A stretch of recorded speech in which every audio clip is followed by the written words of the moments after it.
your favorite miracles that Jesus performed? Like if you're thinking about all the miracles that Jesus did while he was on earth, what's your favorite? Which one is the most heartwarming or the most exciting to you? For me, it's kind of a small one, but I like the story of the widow of Nain's son. It's a older lady, and her husband is dead, and her only son died. And Jesus is just walking by, and she doesn't ask for help. She doesn't. It doesn't say she greeted him. He just saw and was sad for her, and then raised her son back to life. There are a bunch of other miracles that Jesus has done. Right now, that one's, I enjoy it a lot. Maybe another time in my life I enjoyed other ones, but what are yours? What is your favorite? When you think about it, when you just stop and think, what's my favorite? And what does it say about Jesus? Why do you think he did miracles? Why did he do them? I think one of the reasons maybe is because it showed who he was and showed his identity.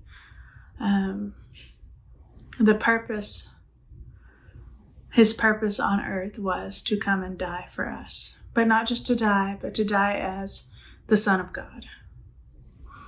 And so the miracles and all of the special things that he did and the authority he had while he was teaching showed all of us and the people around him at the time that he was the Son of God. So I think that the miracles, one part of it was because it showed who he was and it worked with his mission.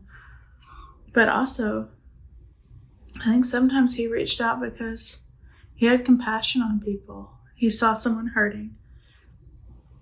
He knew that he had access to the power to help them. And so he helped them, which is a really cool lesson for us. Let's turn to Mark chapter 1 and let's read verses 21 through 28. Mark 1, 21 through 28. They went to Capernaum, and that's Jesus and his disciples. And when the Sabbath came, Jesus went into the synagogue and began to preach. The people were amazed at his teaching because he taught them as one who had authority, not as the teachers of the law. Just then, a man in their synagogue who was possessed by an impure spirit cried out, "What do you want with us, Jesus of Nazareth? Have you come to destroy us? I know who you are, the Holy One of God." "Be quiet," Jesus said sternly. "Come out of him." The impure spirit shook the man violently and came out of him with a shriek. The people were all so amazed that they asked each other, "What is this? A new teaching and with authority. He even gives orders to impure spirits and they obey him." News about him spread quickly over the whole region of Galilee. So, on the Sabbath day, when Jesus goes into Capernaum, where does he go?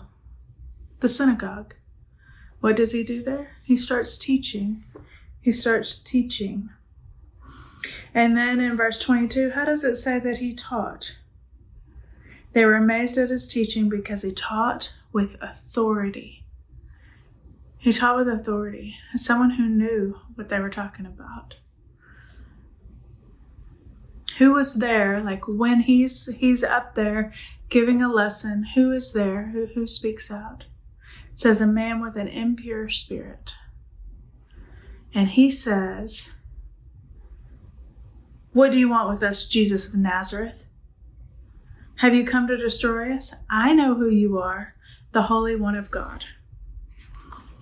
So Jesus is teaching and this man yells out, "What are you doing here? Have you come to destroy us? I know who you are." How does Jesus respond?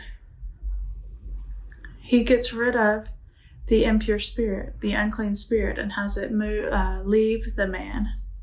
And it says the man shook and shrieked, and then the spirit left him.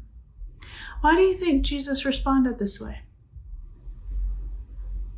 Was the impure spirit causing the man to lie?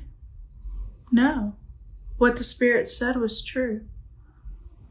And said he was from God, the Holy One of God. It also said he came to destroy impure spirits. That was true. Why would Jesus cast out the spirit? Where does our identity come from? It comes from the Lord. This impure spirit was disrupting service to claim identity on Jesus. Our identity comes from the Lord and the Lord only. And there are some things in our culture and our life that would tell us who we are and that be true, but not be the whole truth. There are some things that give you identity, like the identity of you're a dancer. So you're on a dance team, your identity is dancer. But is that really, truly your identity? No. If you believe in Jesus Christ as your Lord and Savior, you are a child of God. That is your identity, your entire identity. And so Jesus says, you, unclean spirit, don't get to identify me. Close your mouth and leave him alone. And so off the spirit goes. And the spirit submitted to Jesus' power and authority. He did what Jesus told him to do. Jesus said it, the unclean spirit did it. Do we do what Jesus says? Do we submit to Jesus and his power and authority? Sometimes. In some things we do. Do we always do what Jesus tells us to do? No. What are some things, and in what areas of your life are you struggling to submit to Jesus?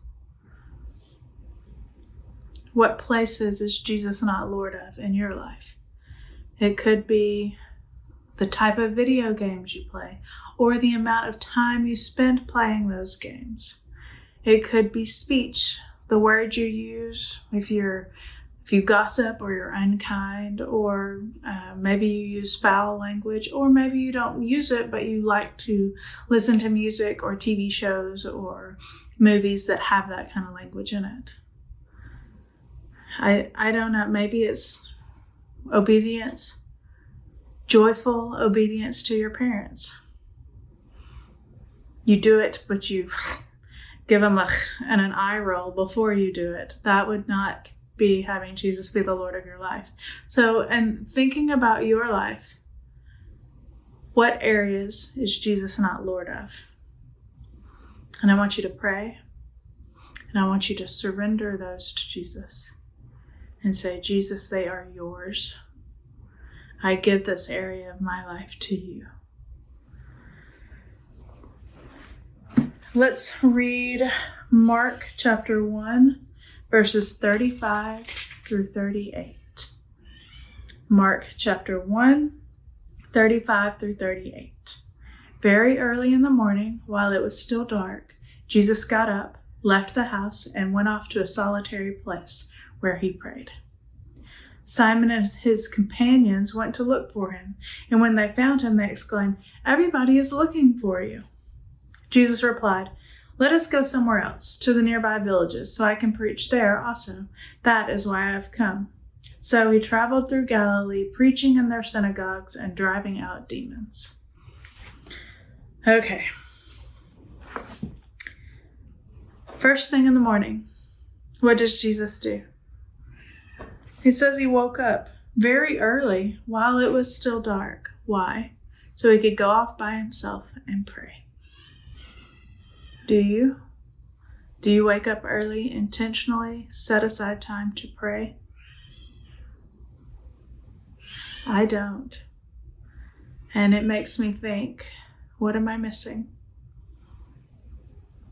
What part of my relationship with God is missing because I don't dedicate my first my first awake moments to him. I think I'm going to make this a challenge for us. Set your alarm a little bit earlier this week. And give yourself 5, 10, 15 minutes before you would normally wake up to pray to the Lord. Now, this is going to mean getting out of bed, because you turn your alarm off and you lay down and you want to keep praying, you're going to fall back asleep probably, if you're like me. So get up and spend time in prayer with the Lord. Let's see what he would have to show us. It was important enough for Jesus to do it. Let's try it and see what happens. I want to hear from you about what happens.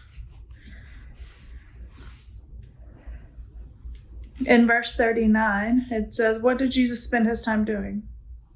He said, it traveled throughout Galilee, preaching in their synagogues and driving out demons. Now, Galilee is not that big. It's little towns on the edge of a lake.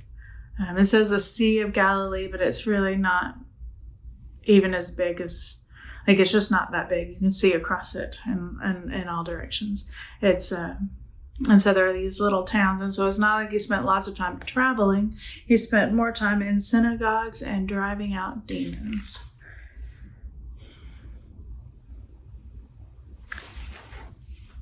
Just a side note, what do you think about demons? What are they? Is it, some people think of it as maybe we would call it a medical term today, but they didn't know what it was, so they called it a demon. Or they didn't understand it completely, so they said they were unclean spirits, and we would say it's epilepsy or autism or something like that. My question would then be, do they have it right, or do we have it right? But that's a side note. We come across the story of Jesus driving out demons a lot. And a lot of it is about evil influences and evil powers that come over us, come over people. And Jesus can fight against those.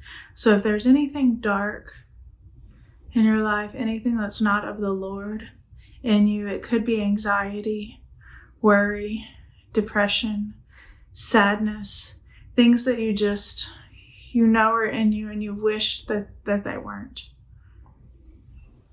The Lord can overcome those. He wants to overcome those. We see that he has the power to overcome those. We also see that it wasn't that man's fault that he had one. It doesn't say that Jesus said, you sinned and so you have this. But Jesus looked on him with compassion and healed them. So come to the Lord for healing. Pray to the Lord for healing. Look to the Lord for healing. At the end of this, it says, so let's keep reading. Verse 40 and 41. A man with leprosy came to him and begged him on his knees, if you are willing, you can make me clean. Jesus was indignant. He reached out his hand and touched the man. I am willing, he said, be clean. Immediately, the leprosy left him and he was cleansed. A lot of translations, it said indignant in this translation, but other translations say he was filled with compassion. Filled with compassion. At that time, a leper, it's a skin disease, and so people don't touch them, they don't get near them, they don't want to infect themselves because they are very, very contagious. A little bit like if someone was COVID positive today, people would stay away from them and wouldn't want to touch them, wouldn't want to get near them. But in a bigger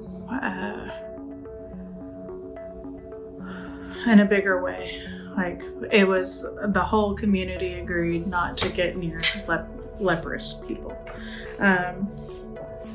What does Jesus do? It says he reached out his hand and touched the man and said, "I am willing, be clean." And immediately the leprosy left him and he was cleansed. Why did he do it? It said he looked on him and was filled with compassion. Are there people in your life that are struggling? Look on them with compassion. If there is anything you can do to help them, do it. Because that's what Jesus would do.